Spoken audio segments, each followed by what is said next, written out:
তো একেবারে শেষের দিকে এসে আপনাদের সাথে সাক্ষাৎ হয়েছে, আলহামদুলিল্লাহ। সংগ্রামী উপস্থিতি, আমরা এখানে যারা উপস্থিত হয়েছি আপনারা সবাই ইসলামী ছাত্র শিবিরকে ভালোবাসেন, ঠিক না? ভালোবাসেন, হৃদয় থেকে ভালোবাসেন।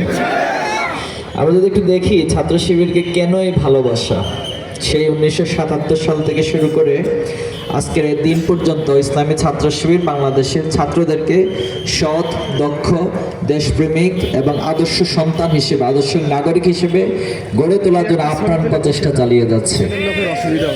কিন্তু দুঃখজনক হলো সত্য, ছাত্র শিবিরের এই প্রচেষ্টাকে একটি মহল কখনোই তাদের জন্য ভালোভাবে নেয়নি। কেন নেয়নি?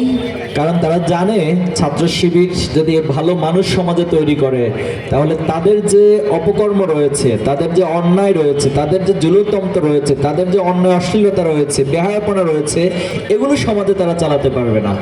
এই জন্য ছাত্র শিবির অগ্রযাত্রাকে তারা কখনোই মেনে নেয়নি। আমরা জানি আল্লাহ রাসূল সাল্লাল্লাহু আলাইহি ওয়াসাল্লাম তিনি পৃথিবীর শ্রেষ্ঠ মানুষ ছিলেন, ঠিক না?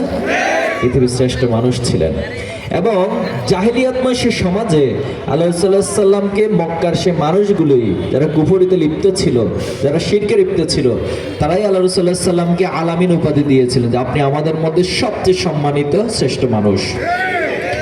যখন আল্লাহ তাআলার পক্ষ থেকে আল্লাহ রাসূল সাল্লাল্লাহু আলাইহি সাল্লাম ওহী প্রাপ্ত হলেন, সবাইকে পাহাড়ের পাদদেশে ডাকলেন, ডেকে বললেন যে আমি যদি বলি যে আমার পিছনে, পাহাড়ের পিছনে এই মুহূর্তে শত্রুপক্ষ অপেক্ষা করছে, তোমরা না দেখে, পাহাড়ের এই পাশ থেকে না দেখে কারা আমার এই কথাকে বিশ্বাস করবে, এখনই শত্রুপক্ষের সাথে যুদ্ধ করার জন্য প্রস্তুত হবে?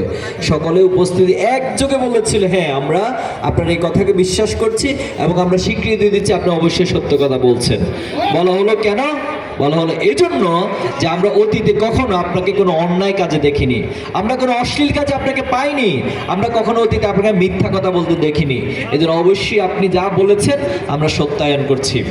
তখন আল্লাহ সাল্লাল্লাহু আলাইহি সাল্লাম বললেন যে এখন আসো আমরা মূল দাওয়াত পেশ করি। এতক্ষণ তো ক্রমধারা অবলম্বন করলাম, তো মূল দাওয়াত কি? মূল দাওয়াত হচ্ছে তোমরা সমাজে তোমাদের মানবীয় মতবাদের মধ্য দিয়ে যা কিছু প্রতিষ্ঠা করছো, তোমরা যে অর্থময় ব্যবস্থা পরিচালনা করছো, তোমরা যে সমাজে নোংরামি, অশ্লীলতা ছড়িয়ে দিচ্ছ, মানুষের সম্পদগুলোকে নিজেদের সম্পদ মনে করে লুণ্ঠন করে নিচ্ছ, লুটপাটের রাজত্ব কায়েম করছো, এজন্য তোমরা সব কিছুকে, মতবাদকে ধূলিসাৎ করে এক আল্লাহর প্রতি তোমাদেরকে ঈমান আনয়ন করতে হবে এবং সে আল্লাহ তোমাদের জন্য যে জীবন ব্যবস্থা নির্ধারণ করেছে সেই জীবন ব্যবস্থা তোমাদেরকে গ্রহণ করতে হবে। এই কথা তোমরা কে কে মানবা? তখন দেখা গেল তাদের মধ্যে একটা কনফিউশন তৈরি হলো যে আগের কথা তো ঠিক বলছেন, আপনি ভালো মানুষ, সবই ঠিক আছে, কিন্তু আপনার এই কথা যদি মেনে নেই তাহলে তো আমাদের এই নোংরামি, আমাদের এই অপকর্ম, অন্যায় কাজ তো আর চলবে না। এজন্য একটা পক্ষ কি করলো? তারা একটা বিরোধিতা শুরু করলো, একটা পক্ষ কনফিউশনের মধ্যে পড়ে গেল, একটা পক্ষ আবার আগের কথাকে মেনে নিল, পরের কথাকে মেনে গেল। এজন্য ইসলামী ছাত্র শিবির তার এত এত বাধা প্রতিবন্ধকতা আমরা দেখেছি। আল্লাহ সাল্লাল্লাহু আলাইহি সাল্লামকে শুধুমাত্র কষ্ট দেয়াই নয়, আল্লাহ সাল্লাল্লাহু আলাইহি সাল্লাম যখন সিজদা নামাজ পড়তো তখন ওনার পিঠের মধ্যে নাড়ি বুড়ি, যে নোংরা নাড়ি বুড়ি থাকতো বিভিন্ন পশুর, সেগুলোকে আল্লাহ সাল্লাল্লাহু আলাইহি সাল্লাম পিঠের মধ্যে উড়িয়ে দিত। আল্লাহ সাল্লাল্লাহু আলাইহি সাল্লামকে কষ্ট দেওয়ার জন্য তিনি যখন ঘর থেকে বের হতেন, তার ঘরের দরজা বিভিন্ন যে নোংরা পচা গলা জিনিসপত্র সেটা আল্লাহ সাল্লাল্লাহু আলাইহি সাল্লামের ঘরের সামনে রেখে দিত। আল্লাহ সাল্লাল্লাহু আলাইহি সাল্লামকে হত্যা করার উদ্দেশ্যে, কষ্ট দেওয়ার উদ্দেশ্যে তার গলা পেঁচিয়ে আল্লাহ সাল্লাল্লাহু আলাইহি সাল্লামকে বিভিন্ন রশি দিয়ে গলা পেঁচিয়ে কষ্ট দেওয়ার চেষ্টা করেছে এবং একটা পর্যায়ে আমরা দেখেছি যে আল্লাহ রাসূলুল্লাহ সাল্লাল্লাহু আলাইহি সাল্লামকে তারা হত্যা করার সিদ্ধান্ত নিয়েছে। শুধুই কি হত্যা করার সিদ্ধান্ত নিয়েছে, যে আল্লাহ রাসূলুল্লাহ সাল্লাল্লাহু আলাইহি সাল্লামকে জীবিত অথবা মৃত্যুত নিয়ে আসতে পারবে তার জন্য বিশাল পরিমাণের পুরস্কারের ঘোষণা করা হয়েছে।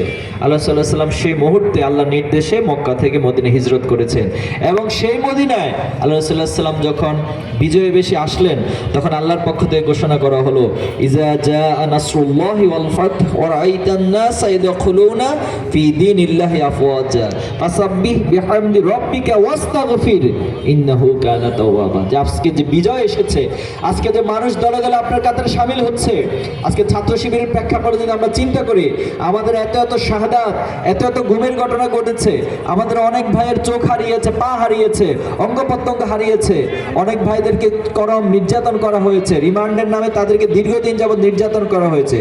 সব কিছুর পর যখন আল্লাহ তাআলা আজকে ক্যাম্পাসগুলোতে আমাদের জন্য উন্মুক্ত করে দিয়েছে, আপনারা জানেন ইতিমধ্যে 4টি ছাত্র সংসদে আল্লাহ তাআলা আমাদেরকে অনেক বড় বিজয় দান করেছেন, আলহামদুলিল্লাহ। এই বিজয়কে শুধুমাত্র আমরা হঠাৎ করে 25 সালের বিজয় মনে করি না, বরং সে 77 সাল থেকে আমাদের প্রতিটি জীবন, প্রতিটি শাহাদাত, প্রতিটি রক্ত, আমাদের যতজন ভাই ইসলামী ছাত্র শিবিরের সাথে সম্পৃক্ত ছিল, সকলের শ্রম, সকলের মেধা, সকলের যোগ্যতা, সকলের কষ্টগুলো একসাথে হয়ে তার বিনিময়ে আল্লাহ তাআলা আজকে আমাদেরকে বিজয় দিয়েছেন। এই বিজয়ের পর আমরা আল্লাহ সাল্লাল্লাহু আলাইহি সাল্লাম সেই বিজয়ের পলিসিকে অবলম্বন করেছি। আমরা বিজয়ের পর এখন একটা পর্যন্ত আনন্দ মিছিল পর্যন্ত করি নাই, উচ্ছ্বাসে উদ্বেলিত হয়ে যায় নাই, বরং আমরা জানি যে শাহাদাতের পথ মারি আমরা এখানে এসেছি, সে পথটা কত কঠিন ছিল। এই জন্য আমরা আল্লাহর কাছে সেজদা অবনত হয়ে আমরা বলেছি আমাদের ভাইদেরকে সকলে আল্লাহর কাছে সেজদা অবনত হয়ে এই বিজয়ের শুকরিয়া আদায় করবে। আল্লাহর নীতিমালা হচ্ছে ফাইন শাকারতুম লাযিদান্নাকুম, যদি তুমি শুকরিয়া আদায় করো তাহলে বান্দা আল্লাহ তোমাকে আরো বাড়িয়ে দিবেন। এই জন্য আমরা বিশ্বাস করি আল্লাহ তাআলা আজকে আমাদেরকে যে নিয়ামত দিয়েছেন, যে সুযোগ নিয়েছেন, আমরা কখনো অহংকারী হব না, হব না। আমাদের ভিতরে মনের মধ্যে যেন অহংকার না আসে, যেন আল্লাহর কাছে আমরা দোয়া করো আল্লাহ আমাদের কোনো অর্জন, কোনো কৃতিত্বের কারণে আমাদের মনের মধ্যে যেন ন্যূনতম কোনো অহংকার না আসে। যেন আমরা তোমার তাসবিহ করে হামদ করি, আমাদের অজান্তে সকল ভুলের জন্য তোমার কাছে ক্ষমা প্রার্থনা করি।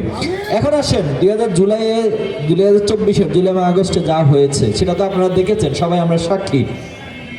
দীর্ঘদিনের যে ফ্যাসিবাদ এখানে কায়েম ছিল, এই ফ্যাসিবাদকে উৎখাত করার জন্য আমার ভাই শহীদ আবু সাইদ, শহীদ মুগ্ধ, শহীদ শান্ত, শহীদ ওয়াসিম তারা নিজের জীবনের তাজা রক্তকে বিলিয়ে দিয়েছেন।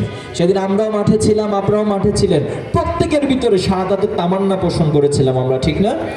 আমরা শাহাদাতের তামান্না কারা পোষণ করে? যারা এক আল্লাহ ছাড়া দুনিয়ার কাউকে ভয় করে না, তারাই শুধুমাত্র শাহাদাতের তামান্না পোষণ করতে পারে। আর এই শাহাদাতের তামান্না কে শিখিয়েছেন? আমার মহান রব শিখিয়েছেন। যারা আমরা আল্লাহর গোলাম হিসেবে আল্লাহর কাছে এই ঘোষণা দিতে পারি, আসলামতু লিরাব্বিল আলামিন, হে আল্লাহ আমি আপনার কাছে আত্মসমর্পণ করি, আমি দুনিয়ার কারো মুখাপেক্ষী না, দুনিয়ার আমার কে জীবন আমার মৃত্যু আমরা কাউকে সেটার মালিক মনে করি না। আমরা কাকে জীবন মৃত্যুর মালিক মনে করি? আল্লাহ সুবহানাহু ওয়া তাআলাকে মনে করি। এই জন্য সেই শাহাদাতের তামান্না, অন্যায়ের বিরুদ্ধে প্রতিবাদের যে প্রেরণা, ঐক্যবদ্ধ হওয়ার যে প্রেরণা, এই সব কিছু সমষ্টি যখন একযোগে হানা দিয়েছে, তখনই শুধুমাত্র ফ্যাসিস্ট হাসিনা এবং খুনি হাসিনা যে আমাদের এই সমাজের, এই রাষ্ট্রের তাজা তাজা যুবকগুলোকে, ছাত্রগুলোকে অনেক মায়ের বুকে খালি করেছেন, অনেক বাবার বুকে খালি করেছেন। এই সব কিছুর বিনিময়ে আজকে আমরা বাংলাদেশে একটা সুন্দর পরিবেশ পেয়েছি। আমাদের প্রশ্ন হচ্ছে, এই সুন্দর পরিবেশ কি যদি কেউ নষ্ট করতে চায়, আমরা নষ্ট করতে দিব? দিব? পার্বতীপুরবাসী পারবেন তো দৃঢ় থাকতে? তাহলে আমাদের শহীদদের কাছে আমাদের দায় রয়েছে, আমাদের সন্তানহারা সে মায়ের কান্নার কাছে আমাদের দায় রয়েছে, সন্তানহারা সে বাবার কাছে, ভাইয়ের কাছে, বোনের কাছে আমাদের দায় রয়েছে। এজন্য অদূর ভবিষ্যতে আমরা কাউকে এই সমাজে আর ফ্যাসিস্ট হয়ে উঠতে দিব না। দিব? কেউ যদি অন্যায় করে আমরা প্রতিবাদ করব। সে যদি আমার আপন ভাই হয়, আমার বাবা হয়, আমি তার অন্যায় প্রতিবাদ করতে কার্পণ্য করব না। আমরা কখনো কোনো দলের বিরুদ্ধে, কোনো ব্যক্তির বিরুদ্ধে কোনো বক্তব্য দিতে চাই না, কিন্তু আমরা বলতে চাই আপনাদের চিন্তার পরিবর্তন করুন। আজকে যে সমাজ, যে রাষ্ট্র পরিচালিত হচ্ছে, যে সম্ভাবনা তৈরি হয়েছে বাংলাদেশের জন্য, সেই সম্ভাবনাকে কাজে লাগানোর জন্য অতীতের কাদা ছড়াছড়ির রাজনীতি, অতীতের নোংরামির রাজনীতি, মিথ্যাচারের রাজনীতি, হত্যার রাজনীতি, চাঁদাবাজির রাজনীতি, দর্শনের রাজনীতি, লুটপাটের রাজনীতি, সবকিছু অবসান বাংলাদেশে করতে হবে ইনশাআল্লাহ। আগামীর বাংলাদেশ শুধুমাত্র ইনসাফের বাংলাদেশ হবে। আগামীর বাংলাদেশে যিনি সৎ, দক্ষ, দেশপ্রেমিক হয়ে এই সমাজকে নেতৃত্ব দিতে আসবেন, আমরা ছাত্র সমাজ, যুব সমাজ, সকল শ্রেণী পেশার মানুষ তার সহযোগিতা আমরা অবতীর্ণ হব। পারবো তো ইনশাআল্লাহ? আল্লাহর যে নীতিমালা, তাআউনু আলাল বিররি ওয়াত তাকওয়া ওয়া লা তাআউনু আলাল ইসমি ওয়াল উদওয়ান, যারা সৎ কাজ করবে, যারা ভালো কাজ করবে, আমরা সেই যে দলেরই হোক, যেই মতেরই হোক, তার পাশে আমরা দাঁড়াবো। কিন্তু অন্যায় যেই করবে তার বিরুদ্ধে আমরা এই প্রজন্ম দাঁড়িয়ে যাব ইনশাআল্লাহ। আসুন, অনেক সময় নষ্ট হয়েছে না? সেই 71 সাল থেকে হিসাব করলে 54 বছর, 55 বছর পার করছি।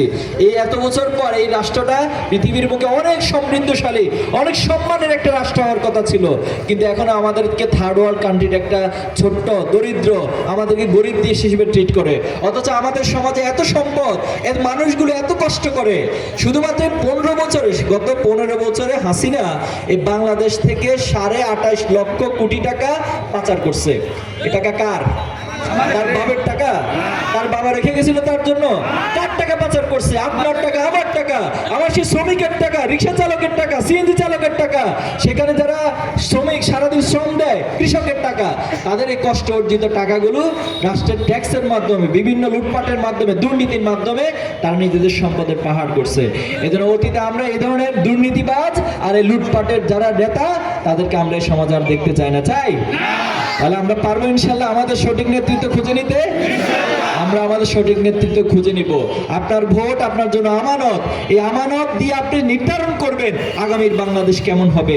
আগামীর বাংলাদেশ হবে ন্যায় এবং ইনসাফের বাংলাদেশ।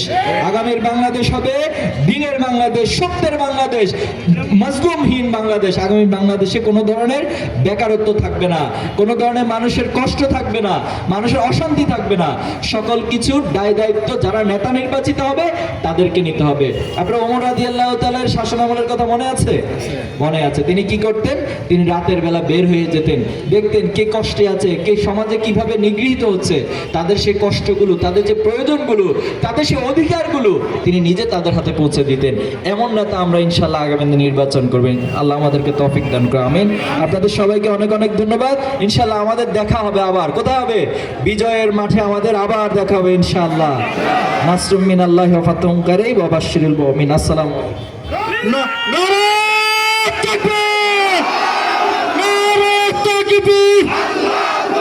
বাংলাদেশে কোন বীর আছে? এই পার্বতীপুর, এই চারিদিকে এই চর্চা বলো, এই দাবিতে, এই কুয়েতে, এই রুয়েতে, এই চুয়েতে, এই চর্চা বলো।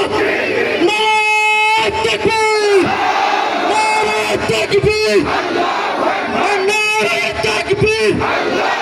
পার্বতীপুরে কোন মার্কা আছে? বিজয়ের মার্কা আছে? সম্মানিত ভাইরা, নড়বেন না, উঠবেন না। আমি পরে কথা বলবো। অন্যান্য অতিথিদেরকে সময় দেয়া গেল না কেন? ওনারা আরো প্রোগ্রাম আছে এবং বিমান ধরবে ওনারা, যে কারণে আমরা শুধুমাত্র ছাত্র শিবিরের কেন্দ্রীয় সভাপতির বক্তব্য শুনেছি, অন্যদের বক্তব্য শোনার সুযোগ হয়নি। ওনারা আসতে আসতেই